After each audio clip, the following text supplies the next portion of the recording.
ሰላም እንዴት ናችሁ ቤተሰብ? ጌትነት ነኝ ከመቅረዝ ሚዲያ። በዛሬው ዝግጅታችን በኢትዮጵያ የህብረት ስራ ማህበራት እድገት ላይ የተደቀኑ 7 ትልልቅ ችግሮች በሚል ርዕስ እንማማራለን ማለት ነው። እንግዲህ በዚህ ዝግጅት እነዚህን 7 ትልልቅ ችግሮች ከተረዳን በህብረት ስራ ዘርፍ ውስጥ ሙያ ያለን ሰዎች እነዚህን ችግሮች ለመፍታት ምን አስተዋጽኦ እናበርክት የሚለውን ነገር ከራሳችን የቤት ስራ ወስደን እንድንሰራ እንሆናለን።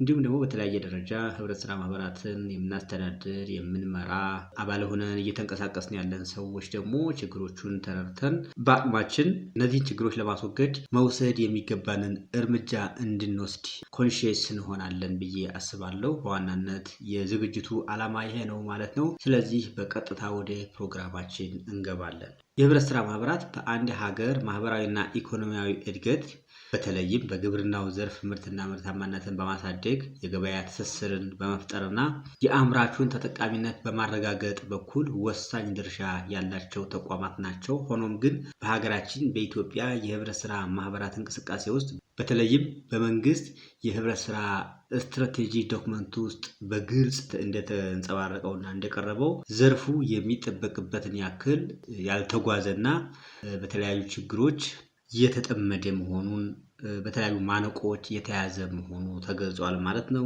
ዘርፉን የስትራቴጂክ ዶክመንት ላይ የተነሱትን ወሳኝ ነጥቦች ነው ዛሬ አንስተን የምንመለከተው ማለት ነው። በዋናነት እንግዲህ በዚህ ጽሁፍም ያካተታቸው መንግስትም በህብረት ስራ ዘርፍ ስትራቴጂክ ዶክመንት ውስጥ ያካተተው የህብረት ስራ ማህበራት ማነቆዎች ጠንካራ የአደረጃጀትና የአሰራር ስርዓት አለመኖርን፣ የመፈጸም አቅም ውስንነትንና የመሰረተ ልማት አለመዘርጋትን የመሳሰሉ ጉዳዮችን እንደ ቁልፍ ማነቆዎች አንስቷቸዋል።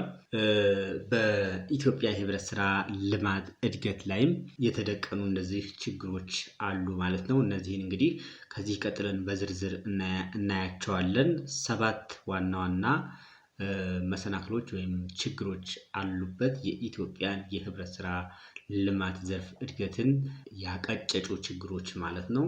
የመጀመሪያው እንግዲህ ቁጥር 1 ላይ የምናገኘው ችግር ወይም ፕሮብለም ጠንካራ አደረጃጀትና የአሰራር ስርዓት አለመኖር ነው። ስትራክቸራል ኤንድ ኦፕሬሽናል ኢንስቲትዩሽናል ጋፕስ ይለዋል በእንግሊዝኛው። ለህብረት ስራ ማህበራት እድገት ቀዳሚውና መሰረታዊ ማነቆ የተባለው ተቋማዊ አደረጃጀታቸውና የአሰራር ስርዓታቸው በጠንካራ መሰረት ላይ አለመገንባቱን ነው ማለት ነው።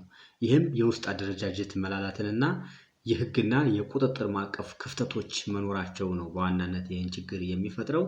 የውስጥ አደረጃጀት ስንል ማህበራቱ አባላትን ያማከለ ግልጽና ተጠያቂነት ያለው የውስጥ አስተዳደር ስርዓት ወይም ገቨርናንስ ስትራክቸር እጥረት አለባቸው። ብዙ ነገሮች በዘፈቀደ የሚሰሩባቸው ተቋማት ናቸው።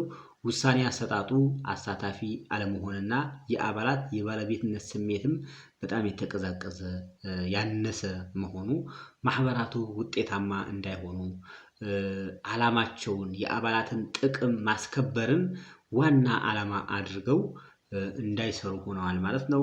ሁለተኛው የህግ ቁጥጥር ማዕቀፎች ክፍተት ደግሞ ምንም እንኳ የተለያዩ አዋጆችና መመሪያዎች ቢኖሩም ማህበራቱ ደግሞ በነፃ ገበያ መርህ መሰረት ራሳቸውን ችለው እንዳይንቀሳቀሱ የሚያደርጉ የአሰራር ጥምረቶችና ያልተገቡ ጣልቃ ገብነቶች መኖራቸው በየደረጃው ተስተውሏል ማለት ነው። ለምሳሌ በግብይት ወቅት፣ በዋጋ ትመና ወቅት፣ በሶስተኛ ወገን በጣልቃ ገብነት የሚወሰድበት አሰራር አለ። ይሄ ነገር ለማህበራቱ እድገት ማነቆ ሆኗል ማለት ነው። ይህ የቁጥጥር ስርዓት አለመጠናከር ተቋማዊ ታማኝነትንም የሚያሳጣና ትንሽ ደካማ ሁኔታን የሚፈጥር ሆኖ ተገኝቷል ማለት ነው። ስለዚህ ይሄ ነገር እንግዲህ መሻሻል አለበት ወደፊት። ኦፍኮርስ እኔ ህብረት ስራ ማህበራትን በደንብ የሚደግፍ አማካሪ ባለሙያዎችን ራሱ ይዘው መስራት አለባቸው ብዬ አስባለሁኝ። ልክ ቢዝነስ ውስጥ እንዳሉት አማካሪዎች ህብረት ስራን የሚያማክሩ ራሳቸውን ችለው የሚንቀሳቀሱ ህጋዊ እውቅና ያላቸው ባለሙያዎች ቢኖሩ የተሻለ ውጤታማ እንዲሆኑ ህብረት ስራ ማህበራትን ማድረግ የምንችልበት እድል ይፈጠራል ብዬ አስባለሁ። ከዚህ በፊትም በቪዲዮ ይህን ጉዳይ አጋርቼ ነበር ማለት ነው። ሁለተኛው የመፈጸም አቅም ውስንነት ካፓሲቲ ኤንድ ሁማን ሪሶርስ ኮንስትሬንት የምንለው ነው። የማህበራት መሪዎች፣ የስራ አስፈጻሚ አካላት በዘመናዊ የንግድ ስራ አመራር ቴክኖሎጂ ላይ ያላቸው እውቀትና ክህሎት አነስተኛ መሆኑ ሌላው ትልቅ መሰናክል ነው ማለት ነው። የባለሙያና የአመራር ብቃት ማነስ አለባቸው። የአመራሩና በየደረጃው ያሉ ሙያተኞች ስለ ዘመናዊ አሰራሮች፣ የፋይናንስ አስተዳደርና ስትራቴጂካዊ እቅድ ዝግጅት ያላቸው ግንዛቤ አነስተኛ መሆኑ እቅዶችን በአግባቡ ለመፈጸም ፈታኝ እንዲሆን አድርጎታል ማለት ነው። በስልጠናና በአቅም ግንባታ ላይ ኢንቨስት አለማድረግም ሌላው ይሄን ችግር ሞር ስር እንዲሰድ ያደረገው ጉዳይ ነው ማለት ነው። ቀጣይነት ያለውና በማስረጃ ላይ የተመሰረተ የስልጠና ስርዓት ባለመዘርጋቱ ማህበራቱ ካደገው የህዝብ ቁጥር እና የገበያ ፍላጎት ጋር እኩል መራመድ የሚችሉበትን የፈጠራ ወይም የኢኖቬሽን አቅም ማመንጨት ተስኗቸዋል። ይህም እንግዲህ ቅድም ባልኳቸው አግባብ ሊፈታ የሚችል ነገር ነው ብዬ አስባለሁኝ። በዘመናዊ የገበያ ልማትና የቢዝነስ ስትራቴጂ በሚያማክሩ ባለሙያዎች ቢደገፉ ህብረት ስራ ማህበሩ የተሻለ ውጤታማ ይሆናሉ ማለት ነው። ይህን ስል እንግዲህ ያው አደራጅ መስሪያ ቤቱ ያለው ሚና እንደተጠበቀ ሆኖ ማለት ነው። እነዚህ ባለሙያዎች ምናልባት የአደራጅ መስሪያ ቤቱንም በሰራተኞች የሚያግዙ ጭምር ሊሆኑ ይችላሉ አብረው የሚሰሩ።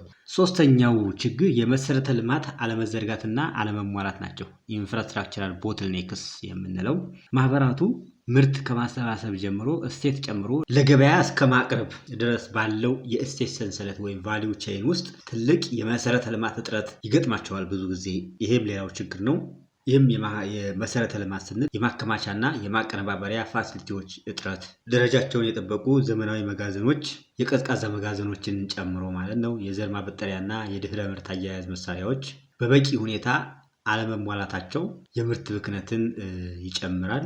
ማህበራቱም እንዲሁም በስሩ የተሰባሰቡት አባላቱም ከዚህ እንግዲህ የሚፈልጉትን በቂ የሆነ ጥቅም እንዳያገኙ ያደርጋቸዋል ማለት ነው። የትራንስፖርትና የገበያ ማዕከላት አለመኖር ምርትን በወቅቱ እና በጥራት ወደ ማዕከላዊ ገበያ ለማድረስ የሚያስችል የትራንስፖርት አቅርቦትና የተቀናጀ የመረጃ መረብ አለመኖር የማህበራቱን ተወዳዳሪነት ይገድባልና ይሄ በዋናነት ደግሞ ለመንግስት የሚሰጥ ነው። ህብረት ስራ ማህበሩ እንደ ህብረት ስራ ማህበር ብቻቸውን የሚወጡት አይደለም። በተለይ ትራንስፖርት በተመለከተ እና አንዳንድ መሰረታዊ ኢንፍራስትራክቸሮችን በማሟላት በኩል መንግስት ህብረት ስራ ማህበራት ጋራ በጋራ ሆኖ መስራት የሚገባቸው ነገር ያለ ይመስለኛል። አትሊስት በአነስተኛ የወለድ ምጣኔ ብድር ቢሰጣቸው እንደዚህ ህብረት ስራ ማህበራቱ በስማቸው መገንባት ያለባቸውን መጋዘኑን፣ ኮልድሩ ምናምን የመሳሰሉ ኢንፍራስትራክቸሮችን ህብረት ስራ ማህበራት እንዲገነቡ መንግስት ድጋፍ ቢያደርግ እንዲሁም የመንገዱን ጉዳይ ደግሞ መንግስት ራሱ ቢፈታው መልካም ይሆናል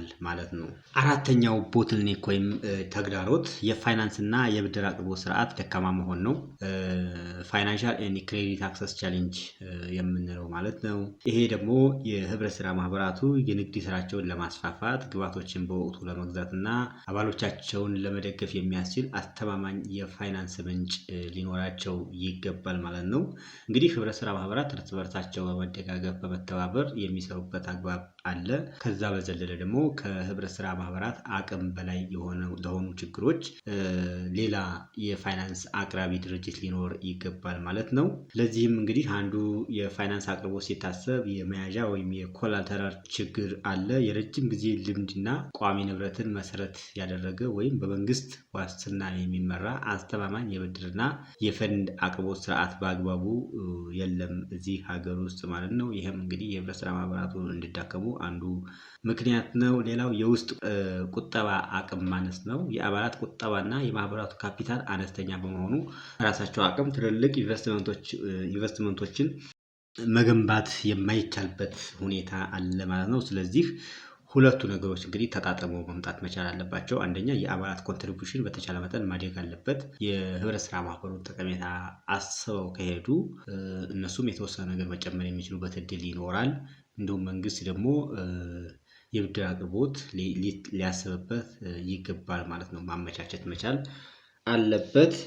ይሄም እንግዲህ ያው አማካሪዎች በጣም ወሳኝ ናቸው ብዬ አስባለሁኝ። ይህንን ሃርሞናይዝ አድርጎ አዋህደው ሊያስኬዱ የሚችሉ ሙያተኞች ወደፊት መምጣት አለባቸው። አክተሮች ያስፈልጋሉ፣ ተጨማሪ አክተሮች። አምስተኛ የላላ የገበያ ትስስርና የደላሎች ጣልቃ ገብነት ዊክ ማርኬት ሊንኬጅ ኤንድ ኢንተርሚዲያሪ ኤክስፕሎቴሽን ይለዋል በእንግሊዝኛው ማለት ነው። ይህም ማህበራቱ አምራቹን በቀጥታ ከሸማቹ ወይም ከትላልቅ አግሮ ኢንዱስትሪዎች የማገናኘት አቅማቸው ደካማ ሆኖ መታየት ነው። የነፃ ገበያ መርህን አለመከተል በግብይት ሰንሰለቱ ውስጥ ያሉ ተዋናዮች ትስስር የላላ ከመሆኑም በላይ ግልጽና ጠንካራ ተጠያቂነት ያለው ግንኙነት፣ በውል የተደገፈ ጠንካራ ግንኙነት አለመመስረት ሌላው ችግር ነው ማለት ነው። የመረጃ አያያዝና ልውውጥ እጥረትም አለ። ወቅታዊና አስተማማኝ የገበያ መረጃ ወይም ማርኬት ኢንተለጀንስ ባለመኖሩ ምክንያት አርሶ አደሮች፣ ማህበራቱ በደላሎችና ያልተገባ ተጽዕኖ ስር እንዲወድቁና ተገቢ ዋጋ እንዳያገኙ የሚሆኑበት አግባብ እንዳለ መንግስት እንግዲህ በስትራቴጂክ ዶክመንት ውስጥ የለየውና በዚህ ልክ አጉልቶ ያወጣው ችግር ነው ማለት ነው። ይህም እንግዲህ ያው በአንድም በሌላም የኛው ኃላፊነት ነው ሊሆን የሚችለው ወደፊት ማለት ነው። ስድስተኛ የቴክኖሎጂና የዲጂታላይዜሽን እጥረት ነው። ሎ አዶፕሽን ኦፍ ቴክኖሎጂ ኤንድ ዲጂታላይዜሽን እንለዋለን። በአሁኑ ዘመን የንግድ ስራዎች ቀልጣፋ ለማድረግ ዲጂታል ቴክኖሎጂ ወሳኝ የሆኑ መሳሪያዎች ናቸው። በኢትዮጵያ ማህበራት ውስጥ ያለው አጠቃቀም ግን እጅግ በጣም አነስተኛ ሆኖ ነው የምናገኘው። የመረጃ አያያዝና ሪፖርት አቀራረብ በጣም ኋላ ቀር አሰራር ነው የምንከተለው። የመረጃ አያያዝ ጥራት፣ የሪፖርት ወጥነት፣ የቅብብሎችና የዘመናዊነት ጉድለት በስፋት ይስተዋላል። አሁንም አብዛኛዎቹ ማህበራት መረጃዎችን የሚይዙት በወረቀት ላይ በተመሰረተ ኋላ ቀር አሰራር መሆኑ እንግዲህ ከዘመኑ ጋር እኩል እንዳይራመዱና ማግኘት የሚገባቸውን ጥቅም እንዳያገኙ አድርጓቸዋል ማለት ነው። የዲጂታል ፋይናንስ እና ግብይት አለመዘርጋትን ስንመለከት የሞባይል ባንኪንግ፣ የዲጂታል ክፍያ ስርዓት እና የኤሌክትሮኒክ ገበያ ወይም ኢኮሜርስ አጠቃቀም ባለመለመዱ ምክንያት አሰራራቸው ቀልጣፋ እና ተደራሽ መሆን አልቻለም ማለት ነው። ይህም ሌላ ስድስተኛው ቦትልኔክ ወይም ደግሞ መሰናክል ነው ልንለው እንችላለን። ሰባተኛው እና በዚህ ዝግጅት የመጨረሻ የሚሆነው የክትትል የድጋፍ እና የግምገማ ስርዓት መላላት ነው። ዊክ ሞኒተሪንግ ኢቫሉዌሽን ኤንድ አካውንታቢሊቲ። የመንግስት ደጋፊ አካላትም ሆኑ የማህበራቱ የላይኛው መዋቅር ዩኒየኖች፣ ፌዴሬሽኖች ያላቸው የድጋፍ ስርዓት ወጥና ቀጣይነት ያለው አይደለም። በደራሽ ስራ መጠመድ ሪአክቲቭ አፕሮች የምንለው ማለት ነው። ተግባራትን በተቀናጀ መንገድ በድርጊት መርሃ ግብር መሰረት ከመምራት ይልቅ ችግር ሲከሰት ብቻ በደራሽ ስራ የመጠመድ አዝማሚያ ይታያል። የተጠያቂነት መላላት የአፈጻጸም ግምገማዎችን በየወቅቱ በማካሄድ ፈጣን ግብረ መልስ የመስጠት፣ ስህተቶችን የማረምና ጠንካራ ተጠያቂነትን የማስፈን ስርዓት ባለመኖሩ የተቋማቱ እድገት የተገደበ ሆኖ ይታያል ማለት ነው። ማጠቃለያና የወደፊት የትኩረት አቅጣጫዎችን በተመለከተ እንግዲህ ከላይ ዘርዝረን ያየናቸው ሰባቱ ትልልቅ ማነቆዎችን ለመቅረፍና የህብረት ስራ ማህበራት ወደ ተሻለ የእድገት ምዕራፍ ለማሸጋገር ከዚህ ቀጥለን የምናያቸው ስልታዊ እርምጃዎችን መውሰድ ያስፈልጋል። አንደኛ ህጋዊና ተቋማዊ መዋቅርን ማጠናከር፣ ማህበራቱን በባለቤትነትና በተጠያቂነት የሚመራ የነፃ ገበያ መርህን የሚያከብር ጠንካራ ተቋማዊ አደረጃጀት መዘርጋት ያስፈልጋል። ሁለተኛ አቅም ግንባታ ላይ ማተኮር፣ ለአመራሩና ለባለሙያው ተግባራዊና ቀጣይነት ያለው የስራ ላይ ስልጠና በመስጠት የመፈጸም አቅምን ማሳደግ። ሶስተኛ በመሰረተ ልማት ላይ ኢንቨስት ማድረግ፣ ከመንግስትና ከግሉ ዘርፍ ጋር በመቀናጀት ዘመናዊ መጋዘኖችን የማቀነባበሪያና የትራንስፖርት አውታሮችን መዘርጋት። አራተኛ የዲጂታል አሰራር ማስረጥ፣ የመረጃ ጥራትንና የሪፖርት ቅብብሎችን ለማዘመን የዲጂታል መረጃ ስርዓቶችን መተግበር ያስፈልጋል ማለት ነው። እንግዲህ የዛሬው ዝግጅታችን ይህንን ይመስል ነበር። እዚህ ላይ ተጠናቋል። ሀሳብ፣ አስተያየት፣ ጥያቄ ካላችሁ ከታች ኮሜንት መስጫ ሳጥኑ ላይ እና ዲስክሪፕሽን ላይ ባለው አድራሻዎቻችን ብጽፉልን ይደርሰናል። ለዚህ ቻናል አዲስ የሆናችሁ ሰብስክራይብ አድርጋችሁ የቻናሌ ቤተሰብ ሁኑ። ይህ ዝግጅት ደግሞ ለሌሎች ተደራሽ እንዲሆን ላይክ እና ሼር ማድረጋችሁን አትዘንጉ ማለት እወዳለሁ። በተረፈ በሌላ ዝግጅት ድጋሚ እስከምንገናኝ ድረስ ሁላችሁም በያላችሁበት ሰላም ቆዩ። አብራችሁን ስለነበራችሁ እጅግ በጣም እናመሰግናለን። መልካም ጊዜ ይሁንላችሁ።